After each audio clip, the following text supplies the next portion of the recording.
ہم کریں گے ہر مظلوم کی حمایت۔ بسم اللہ الرحمن الرحیم۔ السلام علیکم، میں ہوں حرین فاطمہ اور آپ دیکھ رہے ہیں حمایتی نیوز HD چینل۔ نظر ڈالتے ہیں آج کی اہم خبروں پر۔ بینس کالونی میں کرپشن، بد انتظامی اور عوامی استحصال کی داستان، نظر حمایتی کی خصوصی تحقیقاتی رپورٹ۔ Karachi special report. نظر حمایتی ضلع ملیر کے علاقے بینس کالونی میں عوامی مسائل، کرپشن اور بد انتظامی اپنی انتہا کو پہنچ چکی ہے، جہاں UC chairman Javed Iqbal Kaku, town chairman Nazir Ahmed Bhutto اور ان کے قریبی ساتھیوں پہ سنگین الزامات عائد کیے جا رہے ہیں۔ عوامی حلقوں کے مطابق یہ نمائندے اپنی ذمہ داریاں ادا کرنے کے بجائے ذاتی مفادات، غیر قانونی کمائی اور سیاسی بیان بازی میں مصروف ہیں۔ ماضی کو کوسنے کی سیاست حال میں صفر کارکردگی۔ UC چیئرمین جاوید اقبال کاکو کی جانب سے مسلسل ماضی کے نمائندوں، خصوصاً مہر کراچی کے سابق عہدیداران کی کمزوریاں بیان کی جا رہی ہیں۔ ان بیانات سے یہ تاثر ملتا ہے کہ گویا ماضی میں آنے والے تمام افراد کرپشن میں ملوث تھے، لیکن سوال یہ ہے کہ موجودہ دور میں جو کروڑوں روپے کا بجٹ آ رہا ہے وہ کہاں خرچ ہو رہا ہے۔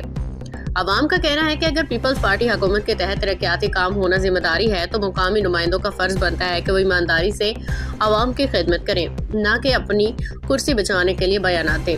لاپتہ قیادت صرف میڈیا تک محدود سرگرمیاں۔ مقامی افراد کا کہنا ہے کہ جاوید اقبال کاکو اکثر اپنے قریبی دوستوں کے ساتھ مصروف رہتے ہیں اور کئی دن علاقے سے غائب رہتے ہیں، جبکہ عوام کو صرف میڈیا بیانات میں نظر آتے ہیں۔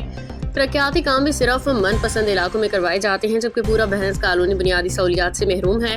سیوریج، پانی، صفائی بدترین صورتحال۔ بینس کالونی میں سیوریج کا نظام مکمل طور پہ تباہ ہو چکا ہے، گٹر ابل رہے ہیں، سڑکیں ٹوٹ پھوٹ کا شکار ہیں۔ بارش کے بعد علاقہ 1 مہینے تک پانی میں ڈوبا رہتا ہے۔ گوبر اور گندے پانی کی نکاسی کے لیے جو نالے بنائے گئے ہیں وہ ناقص منصوبہ بندی کا شکار ہیں، جہاں پانی نیچے جانے کے بجائے سڑکوں پہ کھڑا رہتا ہے۔ عوام کا کہنا ہے کہ دنیا میں کہیں بھی پانی، سیوریج اور بجلی جیسے بنیادی مسائل پہ سیاست نہیں کی جاتی، لیکن بینس کالونی میں مسائل دہائیوں سے سیاسی کھیل بنے ہوئے ہیں۔ فاٹک والا پل، کریڈٹ کس کا؟ جاوید اقبال کاکو کی جانب سے بار بار فاٹک والے پل کا ذکر کیا جاتا ہے، تاہم عوامی حلقوں کا کہنا ہے کہ اس منصوبے میں آغا رفیع اللہ، راجہ عبدالرزاق مہر کراچی اور سید مراد علی شاہ کا کلیدی کردار ہے۔ عوام نے مطالبہ کیا ہے کہ اس منصوبے میں ہونے والی فنڈنگ مبینہ کمیشن کی مکمل تفصیلات سامنے لائی جائیں، خصوصاً ذوالفقار علی ٹالانی اور ان کی ٹیم کے کردار کی شفاف تحقیقات کی جائیں۔ فنڈز کہاں جا رہے ہیں؟ ذرائع کے مطابق UC کا ماہانہ فنڈ 12 سے 13 لاکھ روپے ہے، جبکہ صفائی عملے کی تنخواہیں تقریباً 2,75,000 بنتی ہیں۔ باقی رقم کہاں خرچ ہو رہی ہے؟ عوام کا الزام ہے کہ یہ پیسہ مبینہ طور پہ کرپشن کی نظر ہو رہا ہے، جبکہ صفائی کے نظام کا مکمل طور پہ تباہ ہے۔ غیر قانونی ٹیکس اور ٹھیکیداری نظام۔ باڑوں میں جانور داخل کرنے کی پرچی 200 روپے، کمبیلے میں 500 روپے، ملی ٹاؤن کی جانب 1000 روپے اضافی وصولی، ابراہیم حیدری ٹاؤن کی جانب سے ڈبل ٹیکس۔ یہ تمام وصولیاں عوام پہ ظلم کے مترادف قرار دی جا رہی ہیں، جبکہ سرکاری سطح پہ کوئی ریلیف نہیں دیا جا رہا۔ ڈیری فارمرز کی تباہی۔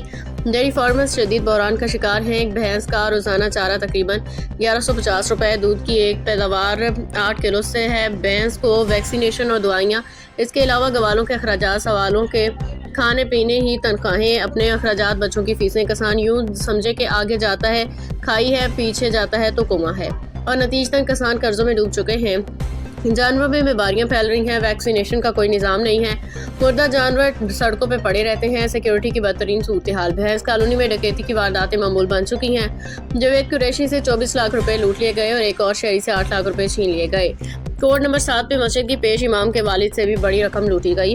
CCTV کیمروں کے نام پہ عوام سے پیسے بٹورے گئے، لیکن عملی طور پہ کوئی نظام موجود نہیں۔ شاکر عمر گجر عرف تارا دوہرا معیار۔ DCFA شاکر عمر گجر عرف تارا پر شدید تنقید کی جا رہی ہے۔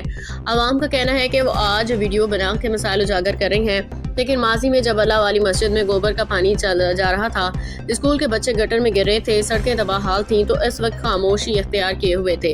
دھمکیاں، ہراسانی کے الزامات۔ عوام کا کہنا ہے کہ جو بھی شخص آواز اٹھاتا ہے اسے مبینہ طور پہ پرائیویٹ افراد اور باثر گروپس کے ذریعے ہراساں کیا جاتا ہے۔